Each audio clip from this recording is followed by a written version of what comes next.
what I want to move to is my favourite story, I think, in showbiz this year.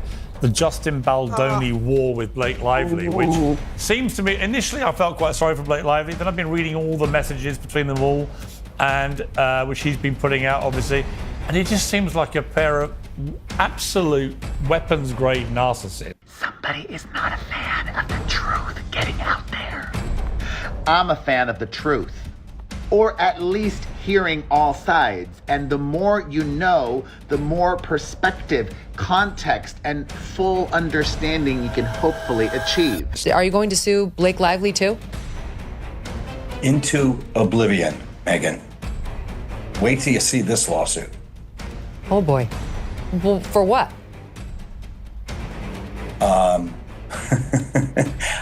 I'm just going to tell you, you're going to have to wait and see. It's coming up soon. In a surprising and dramatic development, British journalist Piers Morgan has reported that actress Blake Lively is poised to testify against her husband, Ryan Reynolds, in an upcoming trial. The details surrounding the case remain murky, but Morgan's explosive claims have sent shockwaves through the entertainment industry, prompting fans and observers to speculate about the nature of the allegations. Now, spray gunning each other with as much dirt as they could possibly do, having spewed lovey-dovey stuff to each other for months on end. I mean, again, critical drinker, this is in your world. I thought it was a great film. I got to say, I've not been to the cinema and actually sat through a movie and been as quiet and as attentive as I was to that in a long time. I thought it was very, very well done. A, do you agree? And B, what do you make of these two now just trying to destroy each other in public? Well, A, I haven't seen the movie yet, so I can't speak it's to really that. It's good, honestly. I highly recommend it. I thought it was great. And they're both great in it, by the drama. Yeah, I mean, as for the drama between them, like, if what he's alleging is true, she sounds like an absolute nightmare. And the potential ramifications for the beloved Hollywood couple.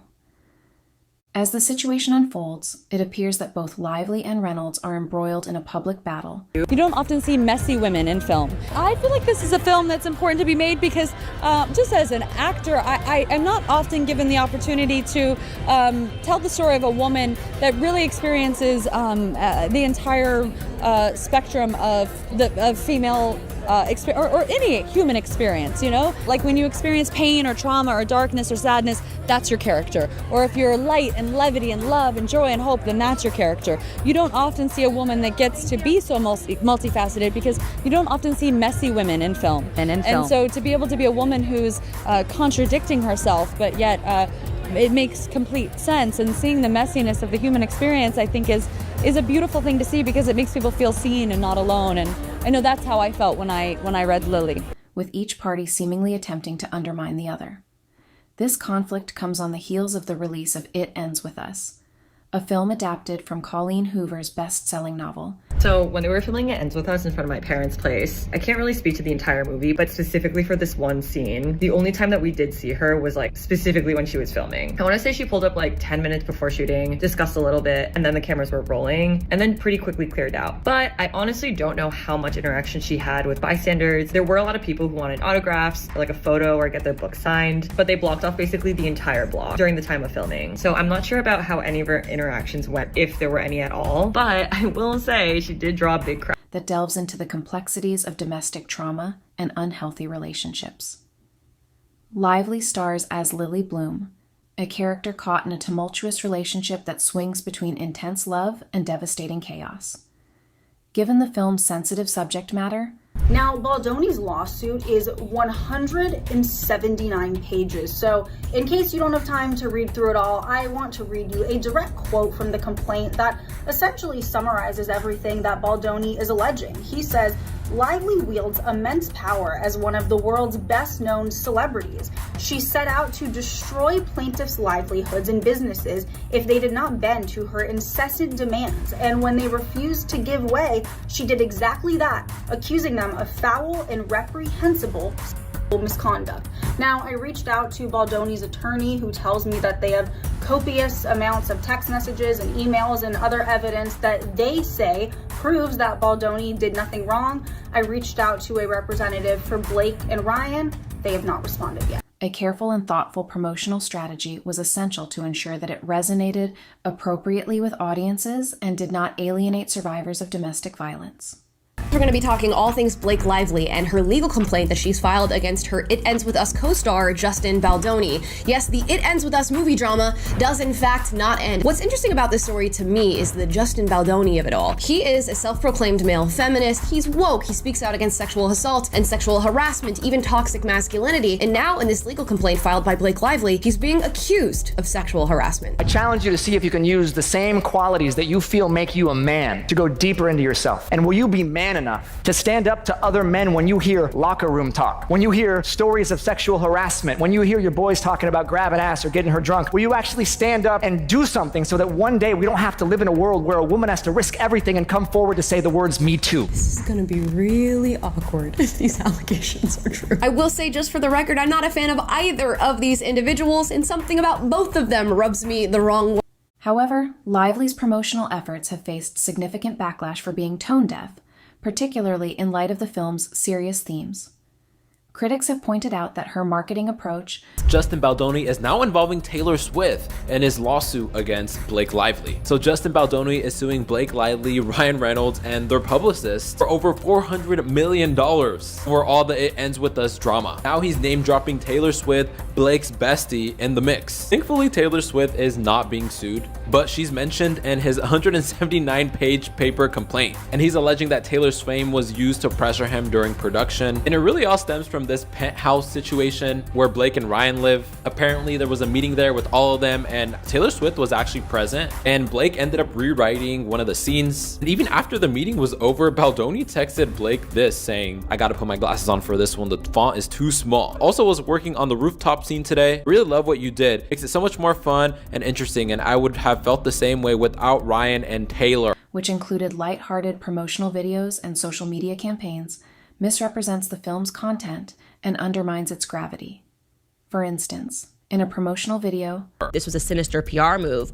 Blake Lively then moved 11 days later to file a lawsuit. So now she has filed a lawsuit, and I don't think she ever wanted to do this. I think she genuinely wanted this to be a PR move, and she wanted to leak it to the New York Times. She thought the public would take her side with no questions asked. And instead the public is saying, no, we have a few questions here. And Justin Baldoni is going all the way to the wall on this. His lawyer is already giving interviews explaining just how nasty her team has played this. The lawyer's name is Brian Friedman. He stopped by the Megyn Kelly show. And here's some of the things that he had to say. First, he says there used to never be a claim. There never was a sexual claim until she went to that civil rights office. Take a listen.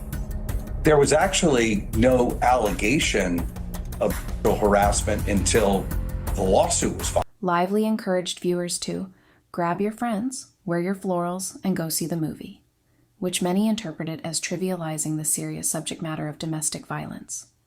Ryan Reynolds is backing his wife Blake Lively 100%, but his claims on Justin Baldoni are being proved false, where Justin Baldoni just exposed him. And in 2024, doing the movie Deadpool and Wolverine, Ryan Reynolds introduced the character of Nice Pool, saying it was his own creation. The character of Nice Pool had one interesting line where he was talking about the character Lady Deadpool, which was voiced by Blake Lively, saying she just had a baby but still looks good. And because of that, Blake Lively's It Ends With Us co-star Justin Baldoni has come out saying the character of Nice Pool was created just to make fun of him, and that line was used to bring up the idea that Justin Baldoni was critical of Blake Lively's post-pregnancy weight. Since that movie came out, nobody's been celebrating despite it making $351 million, with Blake Lively suing Justin Baldoni for sexual harassment and Ryan Reynolds supporting her. Now Justin Baldoni has come out against Ryan Reynolds, pointing out that Ryan Reynolds actually liked him throughout the entire process of filming, and even texted Justin Baldoni at one point saying, "I just happen to adore you." Justin Baldoni's claim is that Ryan Reynolds actually loved Baldoni until Ryan Reynolds wanted to take over and do a rewrite of the script, which he wouldn't allow, and then after that point Blake Lively and Ryan Reynolds turned on him. Because of that, Justin Baldoni is suing Blake Lively and Ryan Reynolds for $400 million.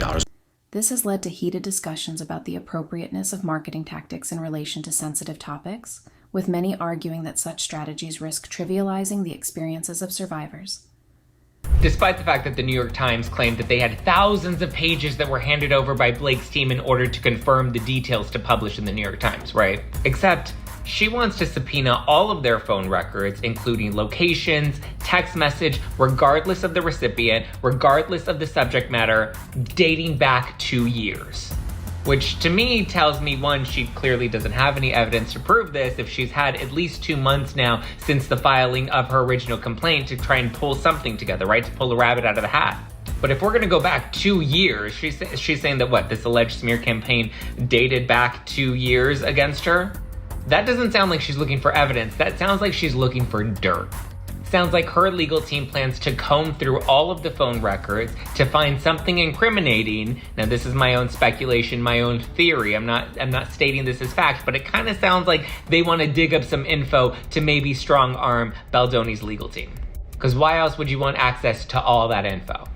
The legal dispute between Lively and her co-star Justin Baldoni began in December 2024 when Lively filed a lawsuit alleging misconduct on the set of It Ends With Us.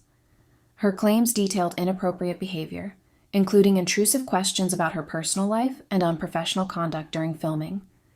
In response, Baldoni filed a countersuit, lampooning her article. So the statement says, in addition, let me start at the beginning here. Here's the statement. It says, the framing in this picture is outrageously insulting as it plays into every sexist trope about women who dare to file a workplace complaint, turning them into the aggressor and suggesting they deserve the retaliation that comes their way.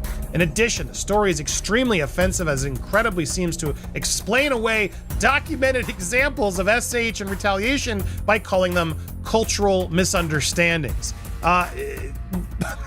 This statement from her is unbelievable. This woman is the most tone deaf and ridiculous. I can't even. What examples are you sharing?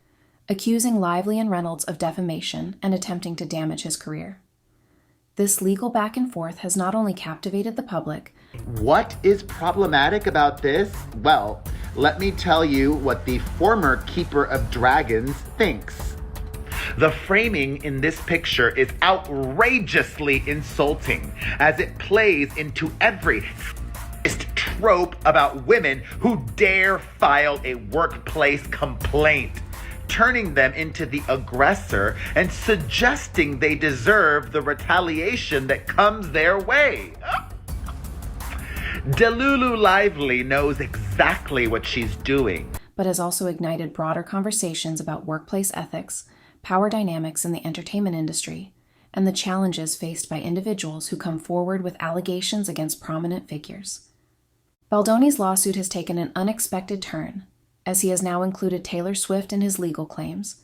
Yesterday, I told you all that The Hollywood Reporter shared what I think is one of the most important reads to help us understand what truly happened on the set of their movie. But Bossy Blake is not a fan of the piece. In fact, the expert in taking zero accountability is attacking the respected Hollywood trade publication. A rep for the aspiring lawyer who has taken authorship of her court case has said, quote, "The Hollywood Reporter should be ashamed of itself." Not only do they take issue with the article itself, but also with the image used to promote the latest issue. They've got it on the cover, and it looks like this. Bum, bum, bum! Blake versus Baldoni, an exclusive look behind the battle lines of Hollywood's uncivil war. Alleging that her fame was used to pressure him during the production of the film. This development has added another layer of complexity to the already fraught situation. So yesterday, The Hollywood Reporter dropped this insane cover. Blake vs. Baldoni, an exclusive look behind the battle lines of Hollywood's uncivil war. Clearly, there's a lot going on in this cover. When I saw this cover, I knew that Blake Lively was going to be upset, but I didn't expect her to comment on it so publicly. A spokesperson for Blake Lively said The Hollywood Reporter should be ashamed of itself. The framing of this picture is outrageously insulting as it plays into every trope about a woman who dare file a workplace complaint, turning them into the aggressor and suggesting they deserve the retaliation that comes their way. The controversy escalated further when Lively filed an amended complaint, claiming that other actresses had also experienced discomfort due to Baldoni's alleged behavior. However, sources have disputed her claims, stating that the actresses did not wish to be publicly involved, raising questions about the validity of Lively's assertions. The soon-to-be former actress thinks that she is smarter than us. I hate to break it to you, Nepo baby, but we are not dumb. Most people can clearly see that this is a reference to David versus Goliath. I think the Hollywood Reporter has been watching my videos or any of the interviews where I've spoken about this, and I've repeatedly compared it to a modern day David versus Goliath. Just imagine her husband right behind her head. As the legal battle continues to unfold, the public remains captivated by the drama, with many questioning the motivations behind Lively's actions and the implications for all parties involved. Well, it looks like Blake Lively is furious about the Hollywood Reporter cover that came out yesterday. I think we've all seen the cover.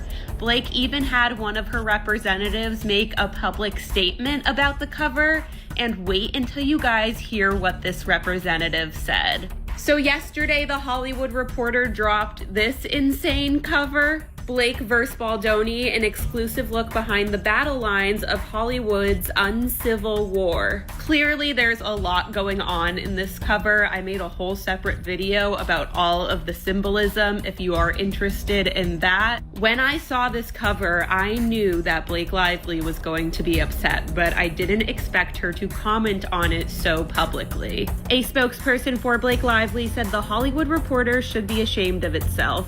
The framing of this picture is outrageously insulting as it plays into every trope about a woman who dare file a workplace complaint. The situation has raised significant concerns about accountability and the complexities of navigating allegations in the entertainment industry.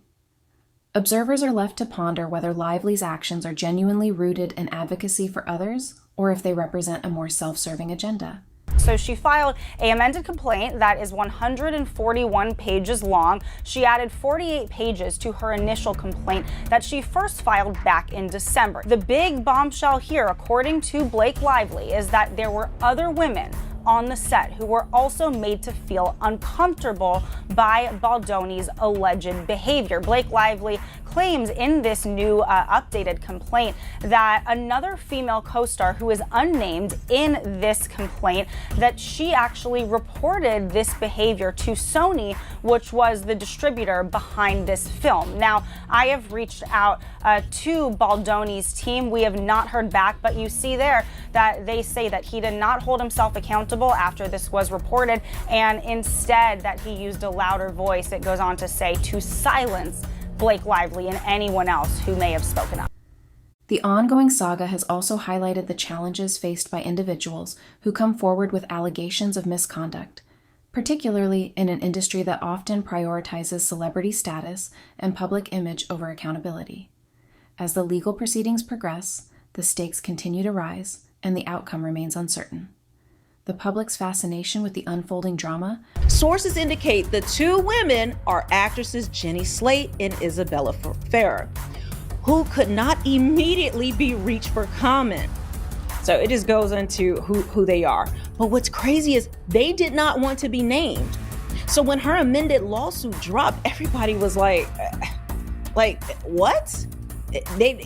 Like you just saying that other women felt uncomfortable, but they're not willing to share any of their information. They don't want to join the lawsuit. They don't want to be named. You can't share text, nothing. Like keep my name out of it. Reflects broader societal issues surrounding power dynamics, gender relations, and the complexities of navigating personal and professional relationships in the spotlight.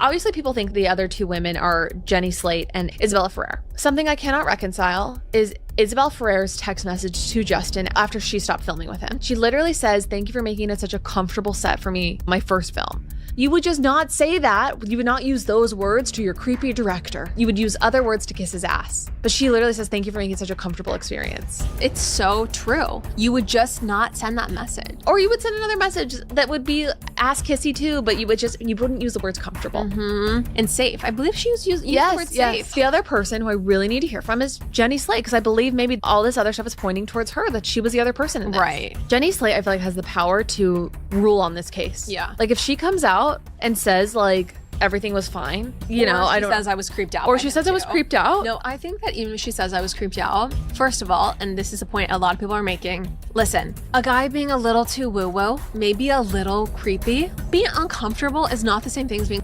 harassed. And that is just, I think, that what a lot of people will say unless someone says he did X, Y, or Z. And it's fully over the line. Yeah. And I'm not saying that that's right. I'm just saying that's where we're at. Yeah, totally. Especially in this case. In the midst of this turmoil, the entertainment industry watches closely, aware that the implications of this case could reverberate far beyond the individuals involved.